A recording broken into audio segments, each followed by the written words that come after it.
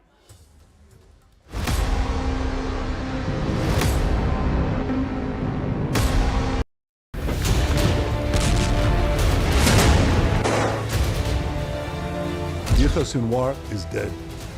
He was killed in Rafah by the brave soldiers of the Israel Defense Forces.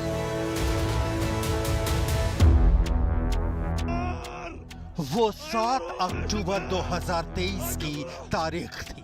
खून से लथपथ Israel हिचकियों और सिसकियों के शोर में डूब गया।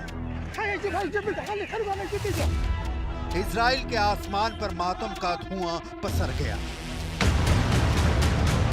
साल भर बदले की आग में जलते इजराइल को तलाश थी गाजा के लादीन की, खान यूनिस के कसाई की, डेड मैन वॉकिंग की, 7 अक्टूबर के हमले के मास्टर माइंड की, most wanted Hamas chief Yahya Sinwar की।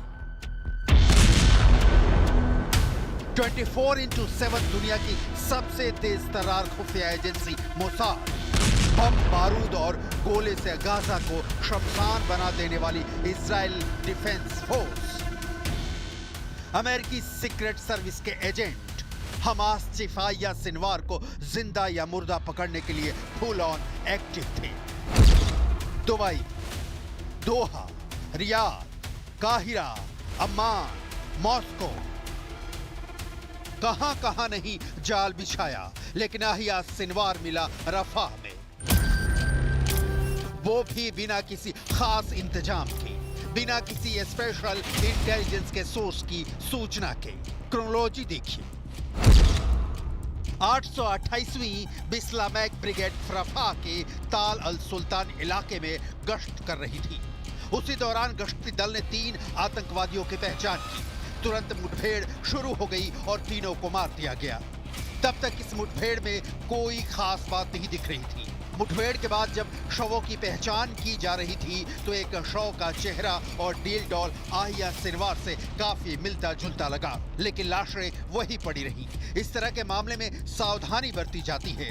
हमास की ओर से फंसाने वाली किसी चाल से बचने के लिए लाश की एक उंगली को काटकर जांच के लिए इजराइल भेजा गया। जिन 3 आतंकवादियों को इजरायली डिफेंस फोर्स ने मार गिराया, उसमें से एक लाश याह्या सिनवार की निकली। फिंगरप्रिंट मैच कराया गया, डीएनए सैंपल का मिलान कराया गया। सिनवार की पहचान पुख्ता करने के लिए उसकी फोटो इजरायली पुलिस के फॉरेंसिक विंग को भेजी गई।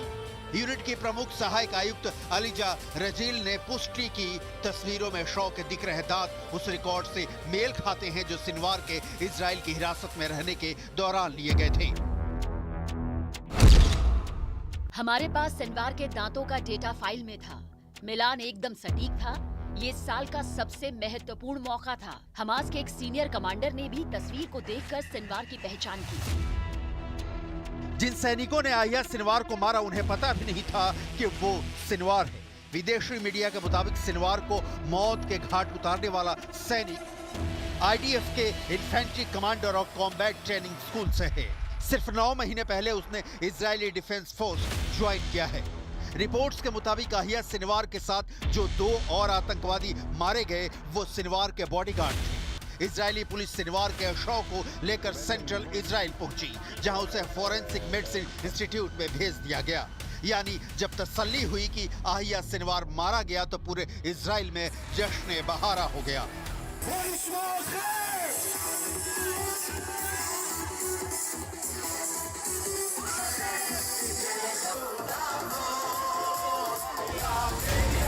दुनिया भर के टेलीविजन चैनलों पर हमास चीफ याह्या सिनवार की मौत की खबरें प्रसारित होने लगी। फिलिस्तीन के लोग आंखें फाड़े चैनलों पर याह्या सिनवार की मौत की खबरें देखने लगे।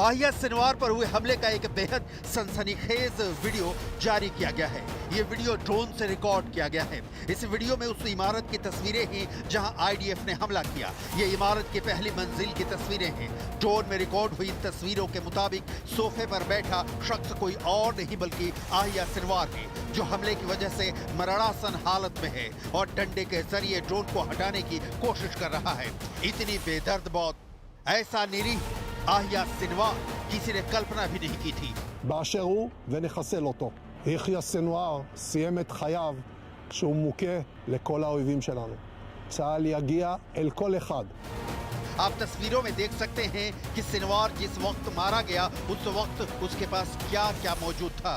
हथियार, currency, passport, bullet proof jacket, इत्र, इसके अलावा और भी बहुत कुछ यहाँ से बरामद किया गया है। याह्या सिनवार ने एक बार कहा था, मैं कोरोना वायरस से मरने के बजाय F-16 के हमले में मरना पसंद करूंगा। मैं स्ट्रोक, दिल का दौरा या दुर्घटना से नहीं मरना चाहता। मैं साधारण मौत से दुश्मन के हाथों मरना चाहता हूं। याह्या सिनवार जब मारा गया तो शुरू में इजरायली डिफेंस फोर्सेस को यह यकीन ही नहीं हुआ कि जिस बिल्डिंग में 3 आतंकवादियों को उन्होंने मारा है उनमें से एक याह्या सिनवार है। लेकिन बाद में जब डीएनए सैंपल मैच कराए गए, फिंगरप्रिंट लिए गए, तब जाकर ही इजरायली डिफेंस फोर्सेज ने यह कंफर्म किया कि मारे गए 3 लोगों में से एक याह्या सिनवार ही है। सिनवार की मौत के बाद युद्ध खत्म,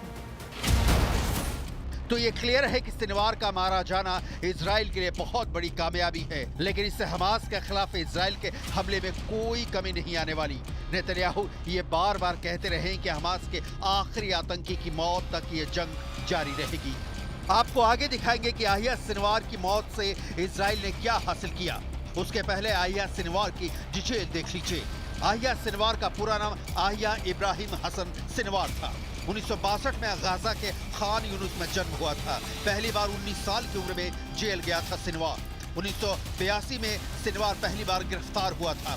1989 में इजराइल ने सिनवार को फिर गिरफ्तार किया। 2 इजरायली सैनिकों की मौत के आरोप में गिरफ्तार किया गया था। 2011 में इजराइल ने सिनवार को रिहा किया था। 22 साल इजराइल के जेल में रहा था सिनवार। 2015 में अमेरिका ने आतंकी घोषित किया था। सिनवार को ईरान का करीबी माना जाता था। 7 अक्टूबर 2023 को इजराइल पर हुए हमले का मास्टरमाइंड था। हमले में इजराइल के 1200 से ज्यादा लोग मारे गए थे। इजराइल के 250 से ज्यादा लोगों को बंधक बना लिया गया था।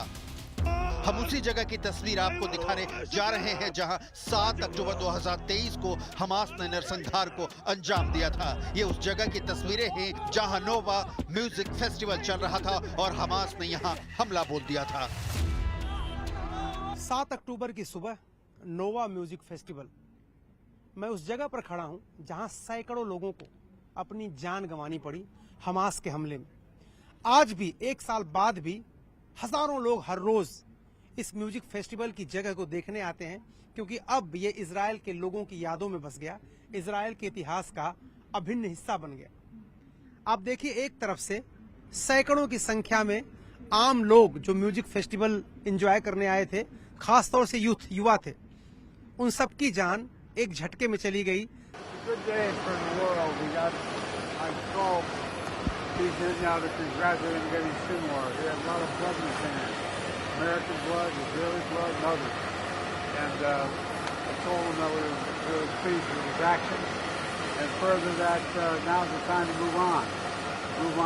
move toward a ceasefire in Gaza, make sure that we move in the direction that we're going to be in a position to make things better for the whole world. Israel रुकने वाला नहीं है। Hamas सिर्फ इस्माइल हानिया, आहिया Sinwar और Sinwar के बाद जो भी हमास चीफ बनेगा, इजराइल उसके डेट सर्टिफिकेट पहले ही जारी कर चुका होगा। इजराइल का मैसेज क्लियर है, सिनवार मारा गया, जंग अभी बाकी है। हमास चीफ याह्या सिनवार का मारा जाना ईरान को बहुत खल रहा है। ईरान को लग रहा है कि अब गाजा फ्रंट पर इजराइल से भीषण मुकाबला कैसे होगा। ईरान सिनवार की मौत से इतना ज्यादा बौखला गया कि उसने ऐलान कर दिया कि सिनवार की मौत का बदला इजराइल से हर हाल में लिया जाएगा।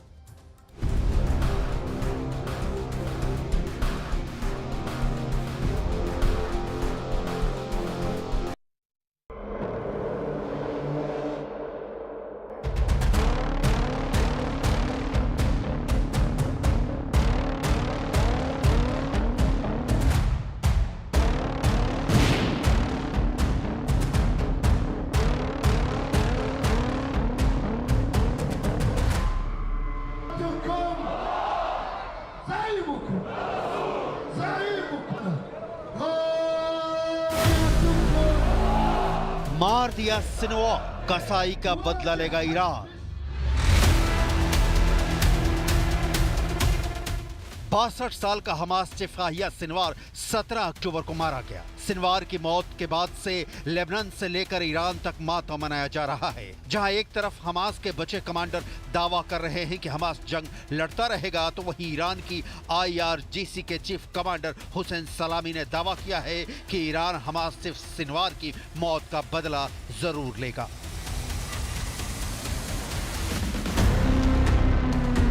हमास चीफ याह्या सिनवार की मौत के बाद ईरान सेना के commander in chief major general Hossein Salami ने इजराइल को सीधी धमकी दी है। IRGC के मेजर जनरल हुसैन सलामी ने दो टूक कहा है कि हम आपकी कमजोरी के बारे में जानते हैं और आप भी जानते हैं, हम इजराइल से बदला जरूर लेंगे। हमास चीफ हानिया सिनवार की शहादत का बदला जरूर लिया जाएगा। ईरान हमास के साथ है, फिलिस्तीन की आजादी तक जंग जारी रहेगी। תכנן, יזם, נתן פקודות, ביצע, ואני מניח שאם היינו משאירים אותו בחיים, הוא היה עושה את זה גם קדימה. याह्या सिनवार का मारा जाना ईरान के लिए कई मोर्चों पर भारी नुकसानदेह साबित हो रहा है। याह्या सिनवार ही था जो 43 साल से इजराइल के खिलाफ जंग लड़ रहा था। याह्या सिनवार ही था जो इस्माइल हानिया के मारे जाने के बाद ईरान की उम्मीदें गाजा में जिंदा किए हुए था और गाजा में इजराइल की फोर्सेस को फंसा के रखे हुए था। इजराइल हो या अमेरिका, दोनों देशों की खुफिया एजेंसियों के लिए याह्या सिनवार एक बड़ा सिरदर्द बन चुका था। ईरान के सुप्रीम लीडर अली खामनेई के लिए भी सिनवार की मौत बड़ा झटका माना जा रहा है। हम आपको बता दें, 31 जुलाई 2024 को हमास चीफ इस्माइल हानिया को तेहरान में मार दिया गया था। उसके ठीक एक दिन पहले 30 जुलाई 2024 को इजराइल ने बैरूत में हिजबुल्लाह के नंबर 2 टॉप कमांडर फुआद शुकर को हवाई हमले में मार डाला था। ईरान को अच्छी तरह से पता है कि जब तक हमास के पास इजराइल के बंधक मौजूद रहेंगी, तब तक इजराइल पर दबाव बनाना आसान रहेगा। याह्या सिनवार के मारे जाने से ईरान को गहरा धक्का लगा है, क्योंकि याह्या सिनवार ही वो व्यक्ति था जो इजरायली बंधकों के जरिए कई बार इजराइल की सरकार को घुटने पर ला चुका था। याह्या सिनवार के जरिए ही ईरान इजराइल को गहरे जख्म देता रहा है। इस समय बेंजामिन नेतन्याहू पर इजरायली बंधकों को छुड़ाने का गहरा दबाव है, लेकिन सबसे बड़ा सवाल यह है कि क्या ईरान इजरायली बंधकों को किसी हमास कमांडर के जरिए इजराइल के खिलाफ इस्तेमाल कर पाएगा, क्योंकि हमास की टॉप लीडरशिप अब तक मारी जा चुकी है। हमास सिर्फ सिनवार का मारा जाना इजराइल के लिए बहुत बड़ी कामयाबी है। सिनवार ही हमास का एकमात्र ऐसा चीफ था जो सीधे इजरायली सेना से गाजा पट्टी में जंग कर रहा था। सिनवार ही इकलौता हमास का ऐसा चीफ था जो हमास की सुरंगों से इजरायली सेना पर घातक हमले कर रहा था। बेशक इजरायली सेना ने हमास के 20,000 लड़ाकों का सफाया कर दिया हो, लेकिन अभी भी गाजा शहर, दक्षिणी गाजा, मध्य गाजा, रफा, जबालिया, खान यूनुस में हमास के लड़ाके भयंकर हमले इजरायली सेना पर कर रहे हैं। खान यूनुस के कसाई के नाम से कुख्यात याह्या सिनवार किसी सुरंग में नहीं मारा गया है, बल्कि इजरायली सेना की स्पेशल फोर्स के साथ आमने सामने की जंग में मारा गया है। हम आपको सिनवार की मौत से महज 1 मिनट पहले का वीडियो दिखाते हैं, जिसमें सिनवार इजरायली ड्रोन पर हमला करने की कोशिश कर रहा है। गाजा में इजरायली सेना के इस ड्रोन फुटेज को गौर से देखिए जो एक इमारत में घुस रहा है। हमास चीफ याह्या सिनवार की मौत से ठीक पहले का है ये वीडियो। इजराइल के हवाई हमले के बाद तबाह हुई इमारत में एक सोफे पर बैठा यह हमास का लड़ाका और कोई और नहीं बल्कि हमास चीफ याह्या सिनवार है। इजरायली हमले में घायल सिनवार अपनी तरफ आते इजरायली सेना के ड्रोन को गौर से देख रहा है। सिनवार समझ गया था कि ड्रोन उस पर हमला कर सकता है, इसीलिए वो अपने बाएं हाथ में मौजूद एक लोहे की छड़ को इजरायली ड्रोन पर फेंकता है। इस वीडियो से साफ पता चलता है कि सिनवार आखिरी वक्त इजरायली सेना से लड़ने की कोशिश में जुटा था। इजराइल पर 7 अक्टूबर का मास्टरमाइंड रहा सिनवार इस वीडियो के बनने के बाद मारा जाता है। अल्लाह अकबर। सिनवार की मौत से मिडिल ईस्ट में मौजूद तमाम हमदर्द सिनवार की मौत पर मातम मना रहे हैं, लेकिन साथ में ये भी दावा कर रहे हैं कि हमास सिनवार के मारे जाने के बाद भी कमजोर नहीं पड़ा है।